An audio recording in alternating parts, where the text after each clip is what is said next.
ओशो के जीवन की एक घटना है। तो उसमें जो है एक सन्यासी उनके काफ़ी निकट रहे। उनके द्वारा ही सन्यासी, उन्होंने ही सन्यास दिया था उनको, तो काफ़ी निकट रहे। और वो जो है बिहार के थे, सांसद थे, वो निकट रहे। तो फिर एक समय ऐसा आया कि उनको सीएम बनाने का जोर चला कि इनको सीएम बनना ही चाहिए। केंद्रीय नेतृत्व तो ये वो सब पीछे पड़ गए, इनको सीएम बनाना है। और वहाँ पर गए हुए थे वो। एक आध दिन में उन्होंने डिसीजन लिया और चुपचाप जो है रिजर्वेशन कराया और पूना आ गए। पूना में ओशो थे। आकर के बोले, भगवान मेरे को छुपा लो, बचा लो, मैंने सीएम नहीं बनना मुझे सीएम नहीं बनना है। उन्होंने कहा कि तू चिंता मत कर, तू आराम से आ रहा है, या किसी की हिम्मत नहीं है जो आएगा तो तुझे पकड़ के ले जाएगा और सीएम बनाएगा। तू यहाँ है, इसका यदि प्रचार भी हो जाए थोड़ा और अच्छे से तो तुझे सीएम वैसे ही नहीं बनाएंगे तो तुझ बिल्कुल चिंता मत कर, तू सुरक्षित जगह में आ गया है। और रहा सवाल, ये इसका इस्तीफा भी भेजने की जरूरत नहीं है, सांसद है तू, और जो भी है, जो भी पद होंगे प्रदेश के, कोई पद होगा, ये पद हो, जितने पद हैं, इस्तीफा देने भी मत जा, लेना देना ही मत कर, अपने आप तू कब कहाँ से निकल जाएगा पता ही नहीं चलेगा। वो रुक गए वो और बच गए। तो इनके जीवन की घटना हम इसलिए बता रहे हैं, पिछला कोई एक जन्म था, उसमें ओशो जो है लकड़हारे थे, बहुत बूढ़े थे, और उस समय तो वही संग्रह की प्रवृत्तियाँ होती नहीं थी। कितने भी बूढ़े हों, लकड़ी काटने तो जाना ही पड़ेगा, काट के लाएंगे, बेचेंगे, तब राशन मिलेगा, तब कुछ ले जाएंगे और पका के खाएंगे। तो जो है लकड़ी का गट्ठा किसी प्रकार से उन्होंने बनाया, धीरे धीरे धीरे धीरे चल रहे थे, लड़खड़ा के गिर गए। तो ये जो सन्यासी हैं, सांसद है, उस समय वो कहीं से गुजर रहे थे, गुजरे तो उन्होंने देखा, वो दौड़ लगाई, उनको उठा के बिठाला, और कहाँ क्या चोट तो नहीं लगी, कैसा क्या है ना, और थोड़ा सा अपना वो नॉर्मल हुए, सहज हुए। तो उसके बाद में जो है जब वो चलने लगे तो गट्ठा थोड़ा ठीक ठाक करके अच्छे से उनके सिर पे लदवा दिया, और थोड़े देखते रहे कि अभी ठीक से जा पाएंगे कि नहीं जा पाएंगे, क्या है कैसा है। देखा, जब उनको लगा कि नहीं अभी ठीक से निकल जाएंगे, तो फिर उसके बाद वो आगे चले, है ना। और इनका कहना था कि मैं कोई बहुत अच्छा आदमी ऐसा कुछ नहीं था, मेरी कोई साधना वादना कुछ भी नहीं थी मेरी, मैंने सिर्फ इतना ही काम किया। और ये लकड़हारे थे, लेकिन इनकी साधना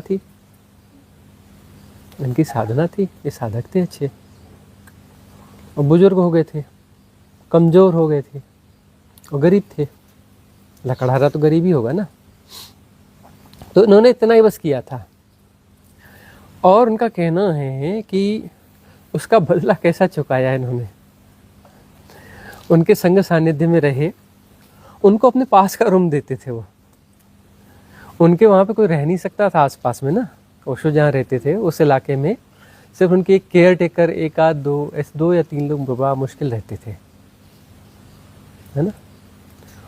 तो उनको अपने आसपास वाले रूम में रखते थे। उन्हें, ओशो को जो है ना, गंध बिल्कुल पसंद नहीं थी, चाहे बदबू हो चाहे सुगंध हो, गंध होना ही नहीं चाहिए। इत्र मतलब ये वाली आर्टिफिशियल वाली फूलों की चलती थी, इत्र वगैरह तो उनके यहाँ अलाउ ही नहीं था। इत्र लगा के कोई आए तो आश्रम से बाहर कर देते थे उसको, कि आज तो तुम आई मत, ये तुम्हारा इत्र निकलेगा कि नहीं, कपड़े ड्राई क्लीन में डालो, ये करो वो करो, है ना, कल ही आना, अब तो तुम निकल ही जाओ आश्रम से निकाल देते थे इत्र लगा के कोई आया है तो वो जो है सहन नहीं करते थे। और ये महाशय जो है, ये बीड़ी पीते थे, ये बात करते थे कि मुझसे बदबू आती थी, वो थोड़ा सा बोलते थे, इशारा करते, थोड़ा दूर बैठना। बाकी इनको जाने के लिए नहीं बोला जाता था। उनके वहाँ पर जो है कोई घुस नहीं सकता था, एक टाइमिंग होती थी, सिक्योरिटी होती थी ओशो के वहाँ जाने के लिए, हैवी सिक्योरिटीज़ थी। जर्मनी के जो राजकुमार हैं वो वहाँ के दरबान थे, उनका जो एरिया था, उनका बगीचा, और वह उनके दरबान थे। उन्होंने संन्यास का नाम विमल कीर्ति दिया था।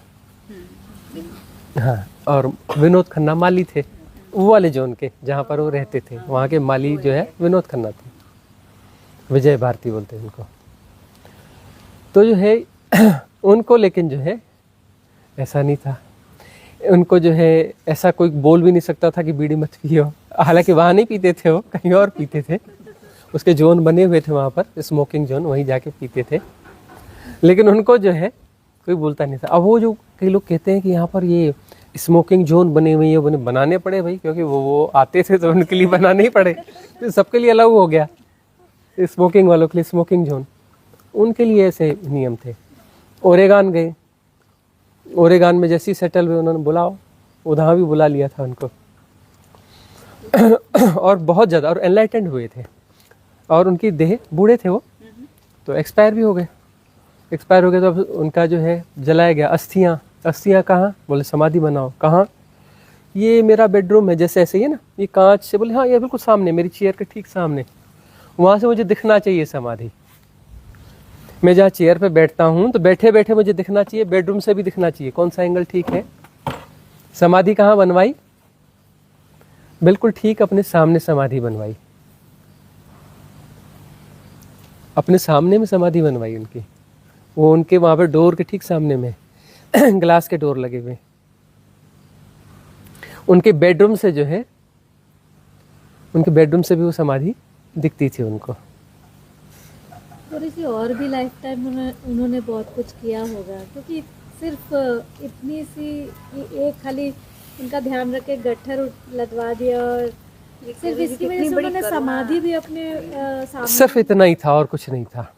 ऐसे तो उनकी बहुत मदद की होगी लोगों ने पूरी लाइफ टाइम में। ओशो की बहुत सारी मदद लोगों ने करी होगी, छोटी छोटी। तो उन्होंने कितने लोगों की मदद करी? तो अपने आंखों के सामने समाधि होती। वो उस समय उनका भाव कुछ जो रहा होगा ना, उस भाव की क्वालिटी थी। ठीक है ना। ऐसे ही चलो एक घटना निकली थी, घटना और बताते हैं, भगवान बुद्ध के जीवन की है, बहुत पुरानी बात है। और उस समय शायद, हाँ, ये भी लकड़हारे ही थे, भगवान बुद्ध जीवन में लकड़हारे थे, और इनको साधना वाधना कुछ समझती थी नहीं, कुछ भी नहीं समझता था। तो उस समय को ये बुद्ध पुरुष थे और वो आ रहे थे, है ना। तब जो है वो आ रहे थे, और ये जो है अपना जंगल में थे। जंगल में ऐसे पगडंडियाँ हुआ करती थी, रास्ते वास्ते तो ऐसे बहुत, उस समय ऐसे रास्ते तो होते ही नहीं थे, वो जंगल की पगडंडी में जो है वो कुछ ऐसी, कुछ नाले वाले से बहते रहते हैं ना, छोटे छोटे। तो उसमें जो है वो, जो बारिश के आसपास के दिन रहे होंगे, वो बहुत कीचड़ था उसमें। मतलब ऐसे यदि छलांग लगा के निकलो तो थोड़ी लंबी छलांग लेनी पड़ती थी, थोड़ा ज़्यादा कीचड़ थी। मतलब बीच में कुछ होना चाहिए जिस पे पैर रख के फिर आदमी क्रॉस करे, ऐसा कुछ था। और थोड़ा गड्ढा भी था 1.5-2 फीट का, यदि उसमें पैर डालेंगे तो 1.5-2 फीट पैर अंदर चले जाएंगे। तो वहाँ हुआ ये कि अब वो आ रहे हैं और ये लकड़हारा, इन्हें कुछ समझ में आता नहीं, साधना वधना की ABCD कुछ नहीं पता। लेकिन वो जिन्होंने देखा कोई आ रहे हैं, और जो उनको देखा तो वो कुछ आभा ही अलग दिखी, बुद्ध पुरुष की आभा जो है कुछ अलग ही दिखी। तो इतनी अलग आभा थी वह कि वो प्रभावित हो गए, उस आभा से प्रभावित हो गए। समझ में कुछ नहीं आया कि बुद्ध पुरुष हैं कि क्या हैं कि कैसे हैं। गरीब आदमी, लकड़हारे, क्या कर सकते हैं। वो देख रहे हैं, वो आ रहे हैं। बोले मैं इनके लिए क्या कर सकता हूँ, मैं इनके लिए कर क्या सकता हूँ। और ये तो अभी गुजर जाएंगे यहाँ से, तो पता नहीं कहाँ जाएंगे, मिलना तो होगा नहीं। देखते देखते देखते जब वो थोड़ी दूर पे बचे, 300-400-500 फीट बचे होंगे, इन्होंने गड्ढे का देखा, उसमें जा कर के घुस गए, लेट गए पेट के बल, और जो है इस प्रकार से लेट गए और अपना मुंह जो है उधर से कहीं आगे जाकर ऐसे निकाल के छुपा लिया, है ना, कि पता ना चले कि कोई आदमी अंदर है। और वो लोग आए जो उनके साथ 3-4 लोग थे, वो आकर के उनकी पीठ पे पैर रख के क्रॉस करके निकल गए, पीठ पर पैर रख के क्रॉस करके निकल गए। उन्हें पता नहीं चला कि क्या है, आदमी है कि पत्थर है कि क्या है कि लकड़ी है। वो निकल गए, और निकल गए उसके बाद ये धीरे से निकल के जो भी नदी में स्नान वगैरह कर लिया होगा, जो भी कर लिया होगा, इस पुण्य का उदय हुआ था बुद्ध के जीवन में। इस पुण्य का उदय हुआ तो अगले जन्म में बहुत अच्छे साधक हो गए वो, क्योंकि बुद्ध पुरुष के लिए किया ना, एक कॉमन मैन के लिए किया, बुद्ध पुरुष के लिए किया, बड़ा फर्क होता है। एकदम से उनकी लाइफ में जो यू टर्न आया, और जो एकदम से अगले जन्म में काफ़ी उच्च कोटि के साधक बन गए, जिन्हें कुछ समझ में ही नहीं आता था। फिर उस जीवन की घटना है, एकदम से ऐसे हो गए। फिर जो है वो एक बुद्ध पुरुष के पास गए, अब उनको समझ आ गई थी बुद्ध पुरुष यानी क्या, विरोचन नाम था। उनके पास गए और उनके पैर छुए, तो विरोचन जो बैठे हुए थे, एक शिला पे बैठे हुए थे, उसके बाद जैसे ही खड़े हुए तो विरोचन उतर के उन्होंने उनके पैर छू लिए। ये घबरा गए, बोले नहीं महाराज क्या करते हो, मुझे समझ में आता है कि मैं आपके पैर छूं, आप मेरे पैर छूते हो, ऐसा मेरे ऊपर पाप मत चढ़ाओ। बोले अरे तुझे क्या पता, अभी तुझे क्या पता, मैं जहाँ हूँ वैसा तू भी होने वाला है, और किसी अलग हाइट पे होने वाला है, तुझे अभी नहीं पता, बस 2-3 जन्म की बात है। तो इस प्रकार से यह घटना घटी।